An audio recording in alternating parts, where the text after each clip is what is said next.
Part 9. Now I'm hearing Kathy's voice in my head. I was too scared to really talk to her in person about what she has done and what I have done. So constantly every day and every night I was hearing Kathy's voice and me and her talking back and forth. Now she was going out with Jamie Johnson, and I had this major crush on her. I wanted to tell her out loud with my mouth. And all of a sudden Kathy starts wiggling her feet right in front of me. And I had a thought of rubbing on her feet because she had really gorgeous feet. All of a sudden I hear Kathy's voice in my head. She goes, "Dave, instead of sitting there just watching me and Jamie mess around, how about you come over here and rub my feet?" I'm like thinking to myself, or talking to her with my thoughts. I'm like, no, that's so wrong. You're going out with Jamie. She goes, "Dave, to be honest with you, I'd rather go out with you." I thought she was joking.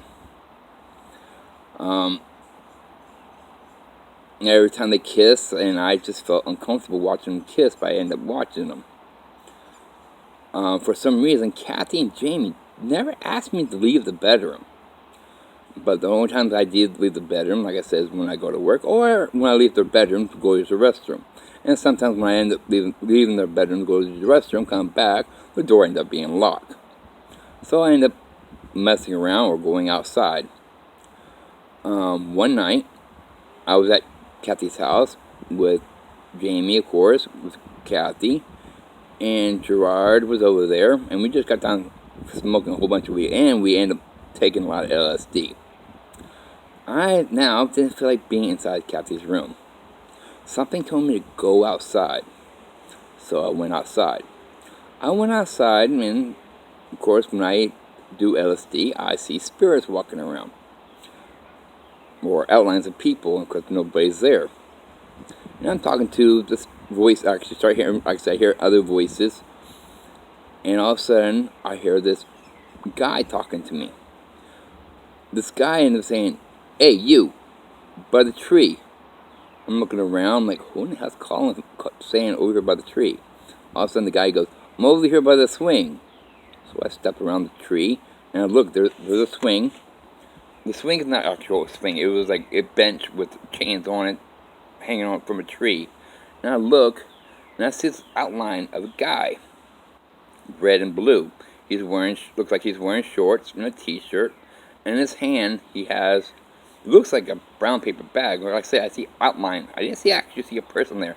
I see an outline of a person holding a bag. And it looked like he had a mustache and beard and all. He goes, "My name is Tony." He goes, "I live in the shack over here behind me." And I looked at the shack behind him. Sure enough, it was a shack there. He goes, "I just got done taking some LSD, and I'm bored out of my mind, so I end up," he goes, "I don't really have no friends, and I passed out." And I'm like, okay. And we're talking, all of a sudden, another guy, actually a real person, name is Herbie, comes by. He goes, "Hey, Dave, who are you talking to?"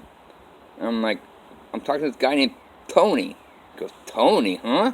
He looks around. I don't see nobody there. I'm looking at Tony, and Tony's looking at me. And Tony all of a sudden looks at Herbie. He goes, "Well, he can't see me?" I'm shaking my head, no.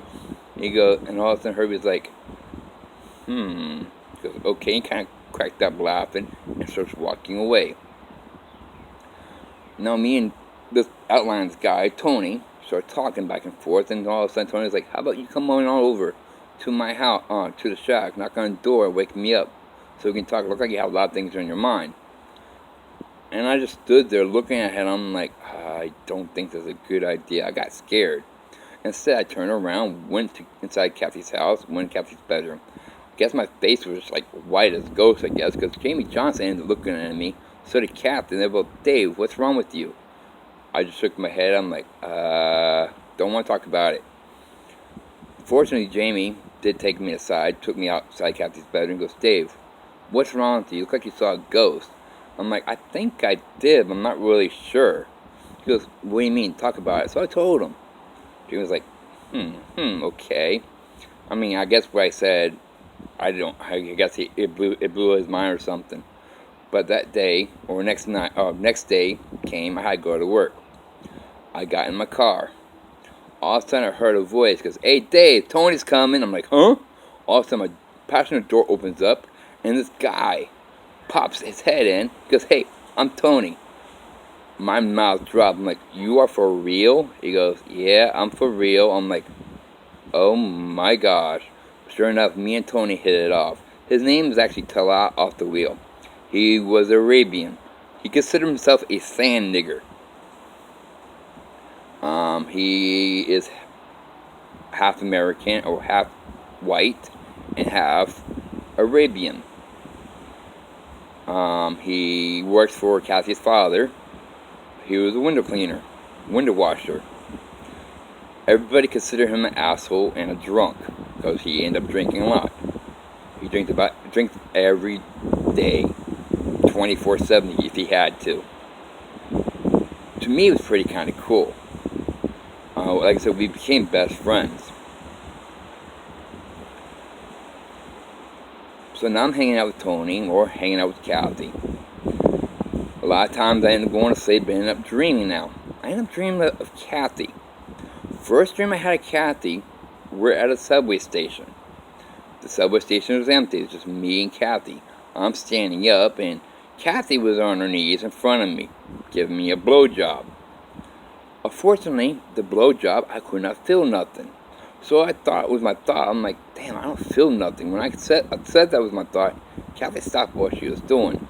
She looks up at me, still holding my cock. And then she said to me, "You can't feel nothing?" I said no. When I said no, got her pissed off. She let go of my cock, and then she punched me right in the balls. I laughed. I didn't feel nothing. She got up and walked away, and I woke up. Actually, she disappears. Then I woke up. I'm like thinking to myself, like, what kind of fucking dream was that? It was the first time I ever experienced someone trying to give me a blowjob. Of course, that was the first time someone ever gave me a blowjob. Oh, second time someone tried to give me a blowjob. But of course, in a dream, that's the first time I actually had a sexual experience. But of course, I didn't feel nothing. Then, another night came by, and I ended up having another dream with Kathy. We're at a house. I guess it's our house. And me and Kathy seemed like, I guess, we were going out. Kathy wasn't wearing what she usually wears in a real physical life. She was wearing cut off blue jean shorts. I mean, they're really short shorts, showing off her beautiful, gorgeous legs, gorgeous feet, because she wasn't wearing no shoes either. And she, like I said, I never saw her in any other color but blue jeans, pants, and a black shirt. The shirt she was wearing in my dream was white with a symbol on it. And she was hot as fuck. Gorgeous as can be. And she's sitting on my lap. And she goes, "Do I feel comfortable on your lap?" I'm like, "You feel perfect." Because I was actually feeling in this dream. And then she goes, "Dave, instead of having me in your dreams as your girlfriend, please ask me to go out with you. Don't be scared to ask me to go out with you." Fortunately, I don't know why I was. I was feeling that she was better than me, that I'm worthless to her, or something like that. So I never asked her to go out with me.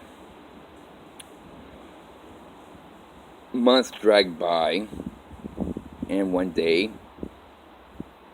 me and Jamie stopped by Kathy's house, and Kathy looks at Jamie and said, "Jamie, I'm sorry. I'm in love with somebody else." Jamie's like, "What do you mean?" "I'm breaking up with you. There's somebody else I'm really interested in." Jamie got his heart broken, and I took Jamie home. For some reason, I still hanging out with Kathy. She ended up going out with a guy named Michael. When I look at Michael, look at Kathy together, they seem like a perfect couple. For some reason, I even looked at them and I saw marriage right there on the spot. Kathy never said never come over again, or nothing like that. Then one day, I'm at home. I haven't mastered. big time masturbator. I haven't masturbated for about 3 months. So one night, I got ready to masturbate.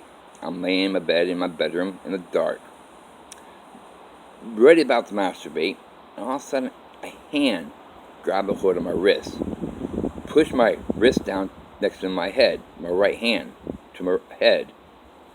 All of a sudden, I heard Kathy's voice right in front of me. I mean, directly right in front of me. The voice of Kathy ended up saying, "Don't move, stay put, don't get scared, just enjoy what I'm about to do to you. After that, I have a question to ask you." So I stayed put. All of a sudden, I start feeling something touching my dick. I didn't get scared. Like she said, stay put. And then I was like wondering with my dick, what's going on with my dick. I couldn't see nothing. It was like I said, I was in the dark. When I thought I wanted to know what was going on with my dick, all of a sudden my eyes automatically adjust to the dark. It's like I can see in the dark perfectly fine. So I'm watching my dick move everywhere. Didn't know what the hell was going on, but I was enjoying what's touching my cock, my dick. It even felt like someone was like on top of me, riding me. I mean, I only had one person riding me. That was Nicole, who raped me when I was 8 years old. When she got done, I hadn't had an orgasm. It ended up being the best sex I ever had in my life, even better than masturbating. When she got done, she asked me, she goes, "Did you enjoy yourself?" I'm like, "Yes, I did." Because you want something like this to happen to you on a regular basis. I ended up saying yes. She goes, "Then please, tomorrow morning when you wake up, go take a shower, brush your teeth, shave, get dressed very nicely, come on over. Ask me to go out with you." I'm like, "Oh, well, definitely." She goes, "Good. Because I would love to go out with you. I've been telling you for a long time. I want to go out with you." Morning came. I got up, took myself a shower, I shaved, I brushed my teeth, dressed very nice, got in my car, drove to her house, parked my car, got out of the car, went to her door, and this time I didn't welcome myself in. I ended up knocking on the door. When I knocked on her door, her brother answered the door. Her brother, his name is Wesley. He was a lot older. He was in his 20s. He answered the door, and he looks at me and goes, "Hey, Dave, what's up?" I'm like, "Nothing much. Is Kathy home?" He goes, "Sure is. She's in the kitchen, and she's expecting you." I'm like thinking to myself, I'm like, "Cool, she's expecting me." So I walked in the living room, walked in the kitchen, and there she was, wearing her black shirt, blue jeans, hair down, and she looked at me, had the biggest smile on her face, and I was about to ask her to go out with me. All of a sudden, this dreaded fear went all over my body. I didn't know why I had this fear, but I had this dreaded fear. Just when I had this dreaded fear all over my body, all of a sudden her smile disappears. She gave me a pissed off look and ended up saying the word "no" extremely loud. It echoed in my ear as well. It made me feel like a germ. I put my head down, turned around, walked out the kitchen, walked out of the living room, went out the front door, got in my car, and drove away. When I was driving away, all of a sudden I hear Kathy's voice saying, "Dave, what the fuck is wrong with you? Why are you scared of me? I'm not gonna hurt you. I love you." I didn't know why I was scared of her. I was like terrified of Kathy, and I didn't know why. Days went by. I ended up dreaming of Kathy some more. Now, I ended up dreaming of Michael. First dream I had of Kathy and Michael, I was in Kathy's house, and all of a sudden there was two Michaels. One with hair, one was bald. And we talked and we hanged out and all. Next dream I had of Kathy, no Michael at all at first. It was just me and Kathy. We're in a hotel room. It was black and white dream. Of course, all the dreams I have with Kathy is black and white.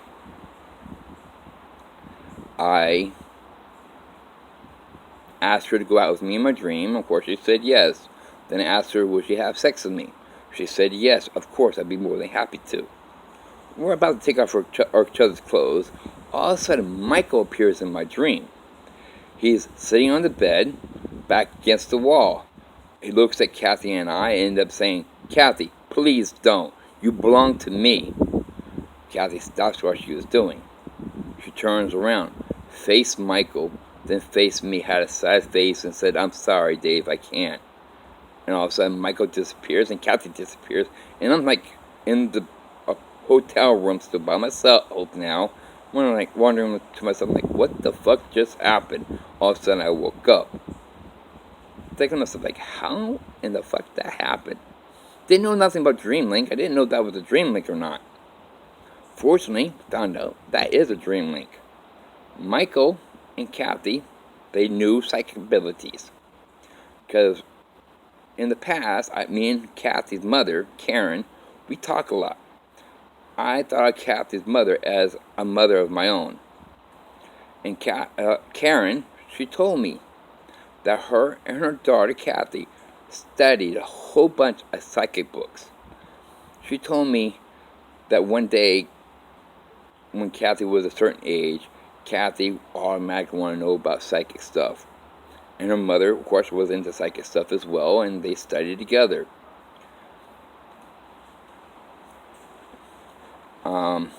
So now, then one day, I was at Gerard's house. This was me and Gerard. And Gerard was talking about this girl, a 13-year-old girl, who's hot as can be, who wants me to meet her for some reason. I'm like, sure, what the hell? Why not? I'd like to have more friends. Don't care how. I mean, in my head, even though I was like, say, 24, 25 years old now, I didn't think of me as a grown adult. I thought of me as a child for some reason, or a teenager. I didn't know why I was thinking I was a teenager or a child. Made friends with Mickey. And of course, I hit up with Mickey. Of course, she ended up being a friend of mine. She didn't act like she was 13 years old. She acted like she was more mature.